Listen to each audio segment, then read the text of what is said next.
Good morning, good people. Welcome to Department of Career Services, where our goal is to help our students and interested people on their journey through this life. My name is Edward Bevilacqua. It's about 6 o'clock. Well, it's actually a few minutes before 6 on Wednesday, January 15th. The month is half over already. Crazy stuff. And so what do? Our goal is to help our students and, again, interested people on their journey through this life with the belief that we have a transcendent soul, that this is not all there is. It's not just that we're born, stuff happens, and we die. That there's something that happens after this.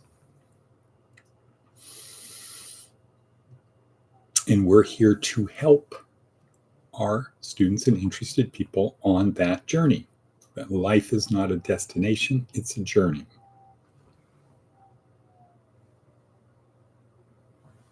Sounds like a coyote howling out there.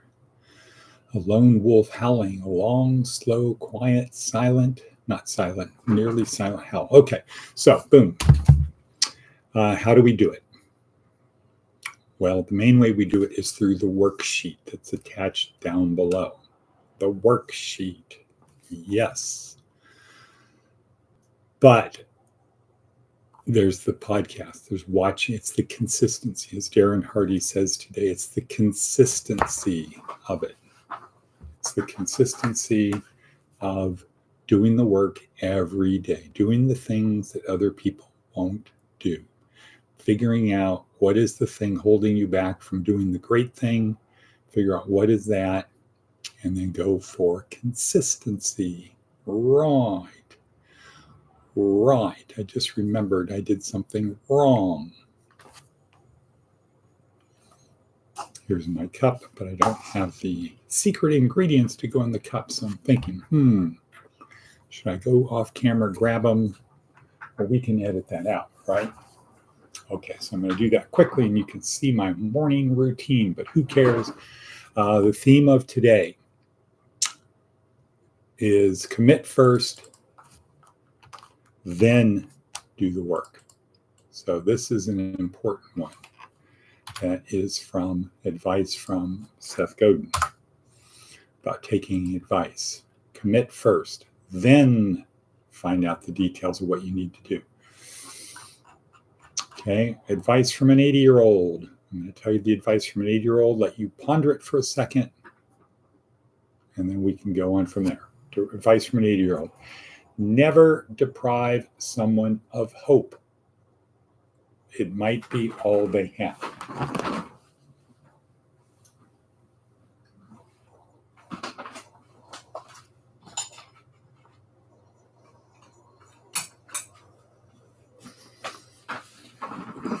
Okay.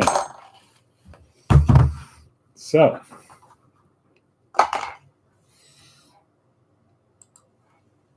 what not a bevy? So what's up in Fort Jacks? What's up in Fort Jacks? How are things there? What are your thoughts on committing first? Let's talk about these things while I do the things that I normally do before I get on camera, but today is Wednesday, and that means it's our volunteers breakfast. So that means I gotta leave by 7:15. I gotta leave within the hour.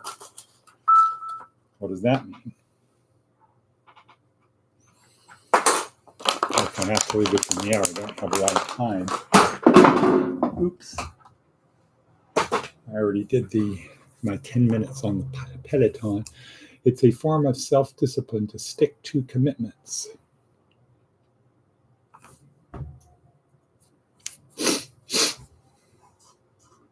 Super sweet.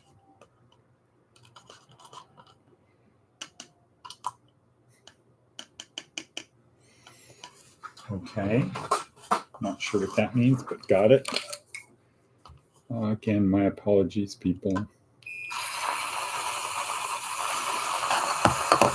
So now I'm mixing my mushroom, coconut oil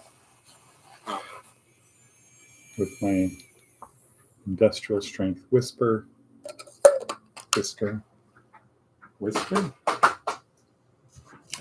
And I'll get the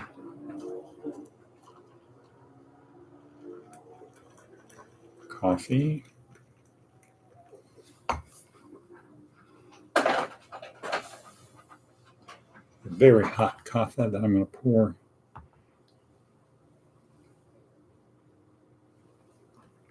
into this cup.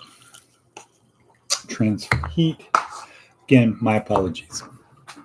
That was a 2-minute waste of your time. But for posterity, looking at this several hundred years from now to see, oh, that's how they made, that's this coffee, coconut oil, mushroom concoction. What? We just our vitamins now. We don't need to go through that whole digestion process. Get rid of that whole digestion thing. You're going to live longer. Okay. Had a good dinner last night with Mark, the intellectual life experience guy's guy. If you said, what's a guy's guy? Well, somebody that knows how to work on cars, somebody that's not afraid to drink, somebody that knows how to sail a boat, somebody that's been in the military. Those are guys, but also very intellectual, really great memory for poetry. Very, very good. And caused me to get this book, The Rag and Bone Shop of the Heart, a poetry anthology, mostly guy stuff, but he gave me some for our memorization for school. And what else? Oh, okay, let's get back to our thing. So how do we do it? The worksheet, experts, physical, mental, emotional, spiritual, and the podcast showing up, consistency, repetition, building better habits. Right, building better habits. I think people have this mindset that you build better habits and then you get to get old. And when you get old, you are excused from having better habits. It's now I get to just be an old person sitting around, doddering around, doing stuff. Okay, tonight I have class. Wednesday's a big day for me. It starts out early. The breakfast at 8, but I need to be there at 7:30 to help set up. Number one. Number two is what? 2, have to get the car registered today. Yeah. Number 3 is what? Number 3, numero 3, school tonight, class Wednesday night, class. 4, coaching, 2:30 to 3:30. So a lot of stuff happening today.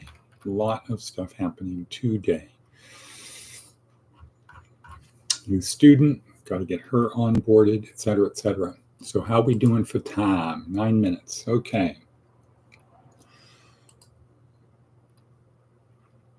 Commit first, then ...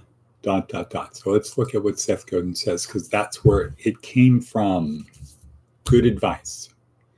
The cult of consulting suggests that if you simply had better advice from someone who knew more than you, your problems could be solved, right? That's the idea behind consultants. People who know more than you. Generally, the advice isn't really the hard part. There's endless good advice just a click away. Right. The art is in creating the conditions for people to choose to act on the advice. Okay? So it's not giving the advice, it's getting people to do it. Good advice unheeded is a waste for everyone involved. That's why expensive consultants can stay in business, and why committing to a process before you're sure of all of the details makes it far more likely that you'll succeed. Commit first. We might not need better advice. We might simply need to do the work of being able to work with the good advice we already have. Let's ponder on that. Let that marinate for a second. We might not need better advice. So the advice we have might be good enough. We might simply need to do the work of being able to work with the good advice we already have.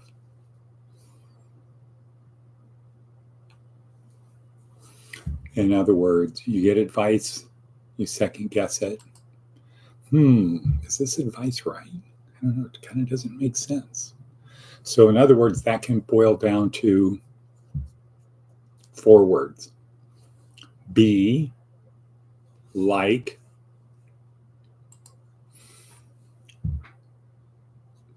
Forrest Gump. Or we can really get it down to 3. Be like Gump. Maybe we can get it down to 1. Gump. Or as Watanabe says, be like water. Be like water. Water. Flow. Go to the path of least resistance. Fill in every gap. Nurture the soil. Nurture the soul. What are all the things water does? Well, we are water. Water is everything. For humans, water, for this planet, water is everything. So I think if we're going to find planets that have life, there's going to be water of some sort. Okay. Bink, bunk, bunk. Why?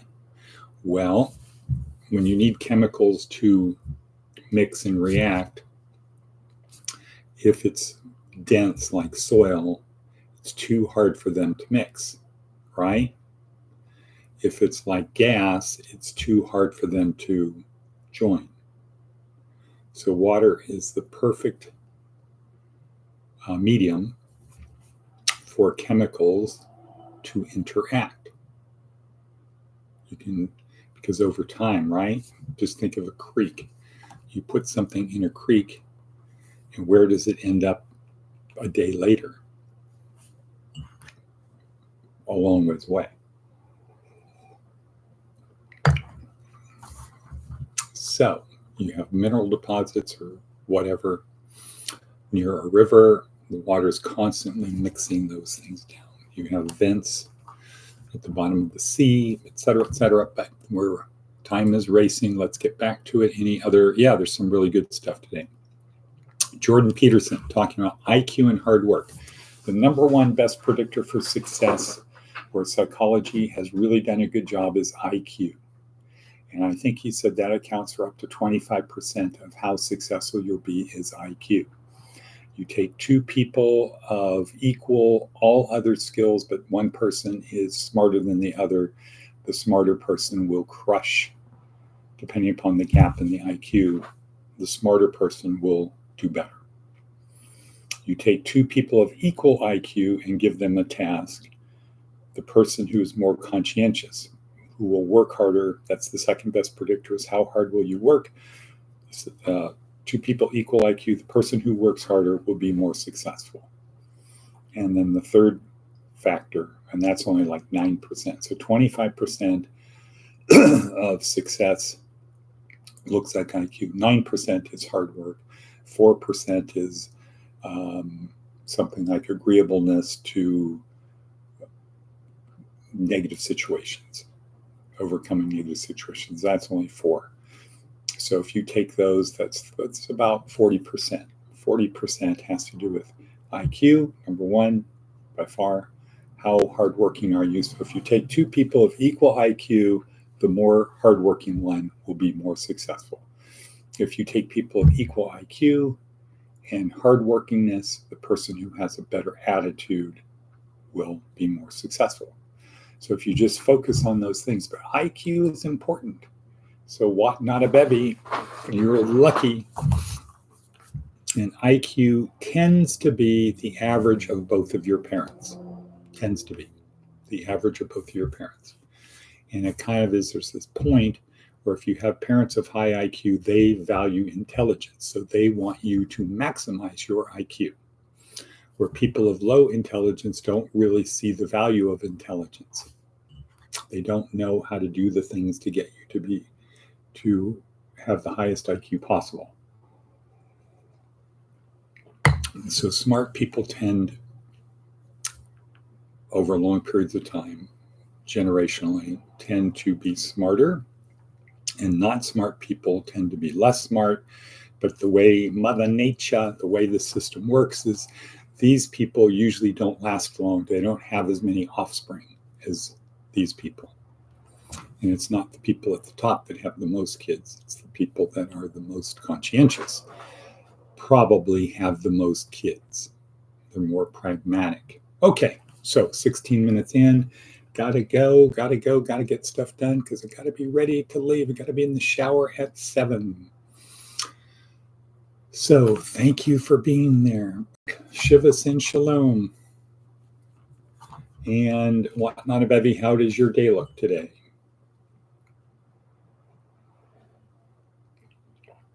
Or shall we say, I'm blessed. Right. It looks like prayer. All right. Onward and upward. Consistency, repetition. Don't forget the Shivas with your shalom.